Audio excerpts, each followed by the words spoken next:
Networking एक ऐसा शब्द है जिसे हम सब सुनते तो हैं, पर सच कहूं तो कई लोगों को ये थोड़ा डरावना भी लगता है।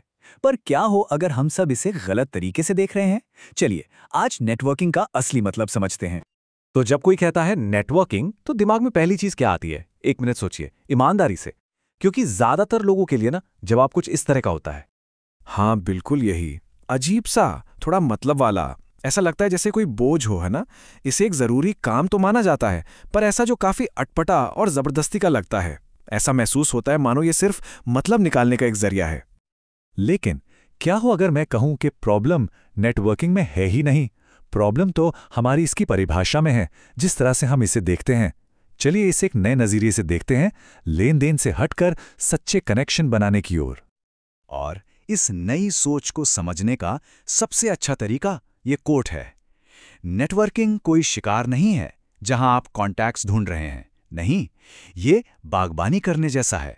जैसे एक माली अपने बगीचे की देखभाल करता है, धैर्य से, प्यार से, ठीक वैसे ही हमें अपने रिश्तों को सींचना है। तो चलिए इस पुरानी और नई सोच को आमने सामने रखकर देखते हैं। फर्क साफ नजर आएगा। पुरानी सोच कहती है कि ये लेने के बारे में है, हकीकत ये है कि ये देने के बारे में है। मिथक है कि ज्यादा से ज्यादा लोग होने चाहिए, सच ये है कि क्वालिटी वाले लोग होने चाहिए। और सबसे जरूरी बात, ये कोई शॉर्ट टर्म ट्रिक नहीं, बल्कि एक लॉन्ग टर्म सोच है।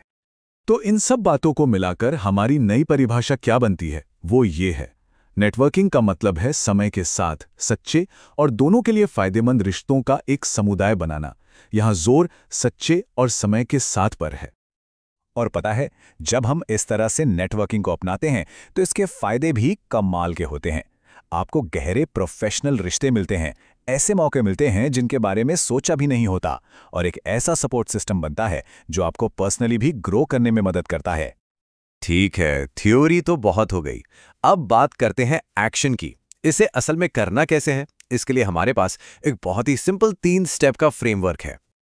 और ये 3 स्टेप्स इतने आसान है ना कि कोई भी इन्हें अपनी आदत बना सकता है। पहला, जिज्ञासा से सुनना। दूसरा, आपसी फायदे की बात खोजना। और तीसरा, पूरी सच्चाई के साथ उस बातचीत को आगे बढ़ाना। स्टेप 1, जिज्ञासा से सुने। इसका सीधा सा मतलब है कि जब आप किसी से बात कर रहे हों तो सिर्फ अपनी बात कहने का इंतजार मत कीजिए।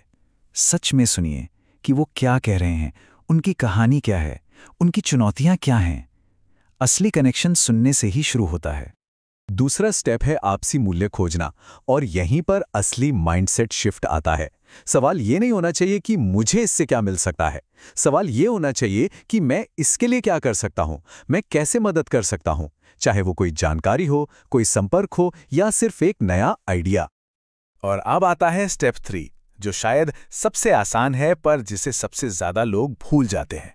वो है एक सच्चा फॉलोअप। बातचीत के बाद बस एक छोटा सा पर्सनल मैसेज भेजना जिसमें उस बातचीत का जिक्र हो। यही छोटा सा कदम उस नए रिश्ते को बहुत मजबूत बना देता है। तो ये 3 स्टेप्स तो हो गए, पर असल में ये सिर्फ कुछ काम नहीं है। ये एक पूरी की पूरी मानसिकता है, एक नजरिया है जिसे रोजमर्रा की जिंदगी का हिस्सा बनाना है। और इस पूरी बातचीत का सार इस एक लाइन में है। नेटवर्किंग कोई इवेंट नहीं है कि आज अटेंड कर लिया और बस हो गया। नहीं, ये एक सोच है, एक आदत है जिसे हमें हर रोज अपनाना है, अपने हर काम में शामिल करना है। तो अब इस जानकारी को सिर्फ सुनकर भूल नहीं जाना है। आज, अभी से इस पर काम शुरू करते हैं। अपने आप से पूछिए, आज ऐसा कौन सा एक रिश्ता है, एक कनेक्शन है जिसे इस नई सोच के साथ और सींचा जा सकता है और मजबूत किया जा सकता है।